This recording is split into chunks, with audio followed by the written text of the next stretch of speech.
अस्सलाम वालेकुम रहमतुल्लाहि व बरकातुहू। आज का हमारा जो टॉपिक है वह square of natural number. When a number is multiply by itself then the product is known as the square of the number. तो इसकी एग्जांपल करेंगे x डॉट x या x cross x is equal to x square, यानी कि इसके ऊपर भी power 1 है, इसके ऊपर भी पावर 1 है। तो एक जैसी बेस हो तो पावर्स प्लस हो जाती होती हैं, तो 1 + 1 एक्स स्केयर आ गया। इसी तरह से 3 multiply by 3 is equal to 9 square लिख सकते हैं। 6 मल्टीप्लाई बाय 6 स्केयर लिख सकते हैं। और इसको रीड कैसे करेंगे? स्केयर ऑफ 6 इज़ 36, ठीक है, या स्केयर ऑफ 6 इज़ 36, ठीक है। इस तरह से रीड इसको कर सकते हैं। या इन दोनों को मल्टीप्लाई करने से हमारे पास आता है वो 6 स्केयर आता है। लेकिन एक बात याद रखनी ज़रूरी है कि दोनों एक जैसे नंबर होंगे, चाहे वो कोई भी नंबर ले लें, लेकिन उसको अपने से ही मल्टीप्लाई करेंगे तो स्केयर बनता है। तो इस तरह से हम नेचुरल नंबर का स्केयर जो सा वो निकाल सकते हैं। तो अगर वो कहे कि परफेक्ट स्केयर जो सा है, परफेक्ट स्केयर कैसे पता चलता है, तो वो ऐसे ही आप निकालें कि एक जैसी दो रकमों को आपस में मल्टीप्लाई कर देंगे। परफेक्ट स्केयर ऑफ, अगर आपको कहा जाए कि जो परफेक्ट स्केयर है 95 का, तो वो को आप इस तरह निकालेंगे कि 95 को 95 से मल्टीप्लाई कर देंगे। 95 मल्टीप्लाई बाय 95, और ये आ जाएगा जी 95 का होल स्केयर। तो जब 95 का होल स्केयर करेंगे तो इसको आप 2 दफ़ा मल्टीप्लाई कर देंगे। इसका जवाब जो बन जाएगा, अगर 2 दफ़ा इसको मल्टीप्लाई कर दें तो 25 हमारे पास आ जाता है। अब देखें, अब हम कहते हैं कि परफेक्ट स्केयर जो सा होता है ना, दो चीज़ों को मल्टीप्लाई करने से हासिल होता है। इसका मतलब है कि परफेक्ट स्केयर जो सा है वो अगर हम लिखते हैं कि 4, और इसको हम लिख सकते हैं 2 मल्टीप्लाई बाय 2, और इसको हम लिख सकते हैं 2 का स्केयर। तो इसका मतलब है कि जब दो एक जैसी रकमें बन गई, ऊपर स्केयर आ गया, तो 4 जो सा है वो परफेक्ट स्केयर है। इसी तरह से अगर हम लिखें 100, तो 100 को हम लिख सकते हैं 10 मल्टीप्लाई बाय 10। इसका मतलब है 10 मल्टीप्लाई बाय 10 को हम लिख सकते हैं 10 का स्केयर। इसका मतलब है 100 एक परफेक्ट स्केयर है। अगर वो जो आपको हिस्सा दिया गया है या जो रकम दी गई है, अगर वो दो एक जैसे हिस्सों में मल्टीप्लाई हो जाती है अलग अलग, तो ऊपर स्केयर उसके आ जाता है, तो वो परफेक्ट स्केयर होगा। तो इस तरह से हम निकालते हैं। अगर आपको कहा जाए कि 16 जो सा है वो परफेक्ट स्केयर है, तो आप कहेंगे हाँ जी, क्योंकि इसको 4 मल्टीप्लाई बाय 4 लिखा जा सकता है, तो ये 4 का स्केयर हो जाएगा, तो ये परफेक्ट स्केयर है। लेकिन अगर आपको कहा जाए कि 1000 जो सा है वो परफेक्ट स्केयर है, तो इसको आप 1000 को 10 मल्टीप्लाई बाय 10 मल्टीप्लाई बाय 10 लिख सकते हैं, लेकिन ये तो बन जाता है 10 का क्यूब, इसलिए ये परफेक्ट स्केयर नहीं है। तो ये परफेक्ट स्केयर नहीं होगा। उसके बाद आता है जी कि पैटर्न किस तरह से हम लिख सकते हैं। इसका पैटर्न भी लिखा जाता है। इसके पैटर्न लिखने के 2 तरीके हैं, 2 मेथड्स।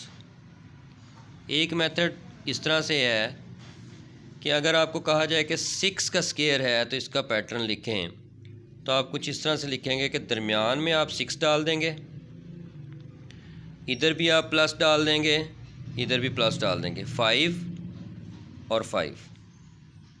इसी तरह से इधर 4 कर देंगे और इधर भी 4 कर देंगे, इधर आप 3 कर देंगे, इधर भी आप 3 कर देंगे, इधर आप 2 कर देंगे, तो इधर भी आप 2 लिखेंगे। यानी कि सिमेट्री है दोनों तरफ, कि ये सिमेट्रिक हैं दोनों। अगर इसको हम देखें तो 36 बनता है इसका स्केयर। तो अब इसको प्लस करके देख लेते हैं हम।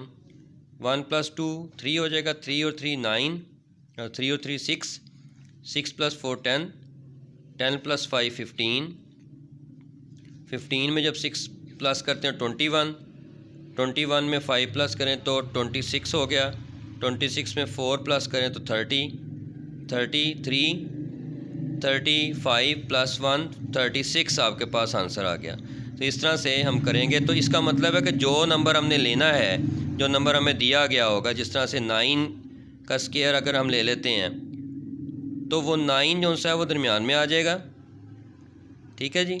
और इधर हम इसी तरह से गिनती लिखते जाएंगे पूरी 1 तक, यानी 8 लिख देंगे, फिर 7 लिख देंगे, फिर 6 लिख देंगे, फिर 5 लिख देंगे, फिर 4 लिख देंगे, फिर 3 लिख देंगे, फिर 2, फिर 1। और जो आपने काम इधर किया वही आप इधर करेंगे। 8, 7, 6, 5, 4, 3, 2 और 1। तो ये आपके पास पैटर्न बन जाएगा। तो इसको जब करके देखेंगे आप कैलकुलेट, तो आपके पास बिल्कुल सेम जवाब आएगा जो स्क्वायर का आता है। और जो दूसरा पैटर्न है ये फर्स्ट पैटर्न हो गया, ये फर्स्ट पैटर्न हो गया। किस तरह लिखते हैं? तो सेकंड पैटर्न जो सा होता है वो कुछ इस तरह से होता है कि उसमें ऑड नंबर लेते हैं। मिसाल के तौर पे आपके पास यहाँ पे आता है 25 ले लेते हैं आप। तो 25 जो सा होता है ये होता है 5 का स्क्वायर। अब हम इसको करके देखते हैं। अब इसको हम करके देखते हैं तो वो इस तरह से होगा कि 1 आ जाएगा, फिर 3 आ जाएगा, ठीक है जी, फिर 5 आ जाएगा इस तरह से, फिर 7 आ जाएगा यहाँ पे, ठीक है। इस तरह से चलते जाएंगे, 1, 3, 5, 7, 9 आ जाएगा। तो अगर हम प्लस करके देखें तो ये 25 ही बनेगा। देखें 9 और 7 कितने होते हैं? 16, 16 में 5 जमा करें तो 21 हो जाएंगे, 21 में 3 जमा करें तो 24, 24 में 1 जमा करें तो 25 आ जाएगा। तो ये 25 के बराबर आ जाएगा। तो इस तरह से ये जो सा पूरा ऊपर वाला पैटर्न था इसको हम इक्वल टू 36 लिख सकते हैं, और इसको हम इक्वल टू 81 लिख सकते हैं, और ये जो सा है ये इक्वल टू 25 आ गया। इसी तरह से हम कोई भी जो रकम दी होगी आपको उसको आप इस तरह से कर सकते हैं। तो इस तरह से आप इसको आगे बढ़ाते जाएंगे। मिसाल के तौर पे अगर ये 25 दिया गया था 5 का स्क्वायर, तो अगर 36 दे दिया जाए, वो होता है 6 का स्क्वायर, तो वो हो जाएगा 1 + 3 + 5 + 7 + 9, और अब इसके आगे ऐड कर देंगे 11। इस तरह से ये बढ़ते जाएंगे। आगे अगर 7 का आ जाएगा तो वो फिर 13 पे चला जाएगा, अगर 8 आ जाएगा तो फिर 17 भी आगे आ जाएगा। इस तरह से चलते जाएंगे। तो ये 2 पैटर्न होते हैं जिससे हम इसको लिख सकते हैं स्क्वायर को। तो इस तरह से आज हमने जो टॉपिक किया है वो स्क्वायर का है कि नेचुरल नंबर का स्क्वायर किस तरह से लेते हैं कि एक ही नंबर को 2 दफ़ा मल्टीप्लाई कर दें, असल में उनकी पावर्स प्लस हो जाती होती हैं तो स्क्वायर हो जाएगा वो। 3, 3, 9 का स्क्वायर, 6, 6, 6 का स्क्वायर। इसको read as square of 6 is 36 पढ़ेंगे इसको, तो क्योंकि 6 का स्क्वायर 36 होता है। परफेक्ट स्क्वायर ऑफ 95 अगर निकालना है तो 95 को 2 दफ़ा मल्टीप्लाई कर दें, आपके पास ये आ जाएगा। और अगर हम देखें कि 4 जो सा है इसको हम लिख सकते हैं 2 × 2, 2 का स्क्वायर बन गया। इसका मतलब 4 एक परफेक्ट स्क्वायर है। इसका 4 का परफेक्ट स्क्वायर मुमकिन है। इसी तरह 100 का परफेक्ट स्क्वायर मुमकिन है, 16 का परफेक्ट स्क्वायर मुमकिन है, लेकिन 1000 का अगर परफेक्ट स्क्वायर निकालने की कोशिश करेंगे तो वो मुमकिन नहीं है। तो इस तरह से 2 मेथड पैटर्न के हैं। पहला पैटर्न का मेथड ये है कि दरमियान में जिसका स्क्वायर निकालना उसको दरमियान में लिख के उससे हिस्से जो से हैं लेफ़्ट और राइट तरफ प्लस करके कम करते जाएं, ठीक है, और वो आपके पास वही जवाब आएगा जो उसका स्क्वायर होगा। दूसरा पैटर्न ये है कि जिस तरह से 5 का स्क्वायर दिया गया है तो 1, 3, 5, 7, 9 तक लिखेंगे जो कि 25 बन जाता है। लेकिन जब 36 का स्क्वायर निकालने को कहेंगे तो फिर 9 + 11 आ जाएगा, ठीक है जी। आगे बढ़ते जाएंगे। इसका मतलब ये होगा कि जो पहला है 1 का स्क्वायर, यानी 1 = 1 का स्क्वायर = हमारे पास 1 आ जाएगा। फिर उसके बाद 4 करेंगे तो 3 आ जाएगा, और इसी तरह से 2 का स्क्वायर करेंगे तो 3 आ जाएगा, 3 का स्क्वायर करेंगे तो फिर 5 आ जाएगा। इस तरह से बढ़ते जाएंगे और आगे चलते जाएंगे। तो एक ये पैटर्न होता है जिसके ज़रिए से आप इसको सॉल्व करते थे। और ये देखें ज़रा गौर करें तो ये ऑड नंबर हैं सारे, ऑड नंबर जो से हैं वो आप ऐड करते जाएंगे। लेकिन इसमें जो आपको दिया गया होगा उसमें ऑड इवन जो से सारे के सारे 1 तक लेके जाने, लेफ़्ट साइड पे भी राइट साइड की तरफ भी। तो उम्मीद है कि आपको ये टॉपिक जो सा स्केयर वाला है समझ आ गया होगा। अस्सलाम वालेकुम रहमतुल्लाहि व बरकातुहू।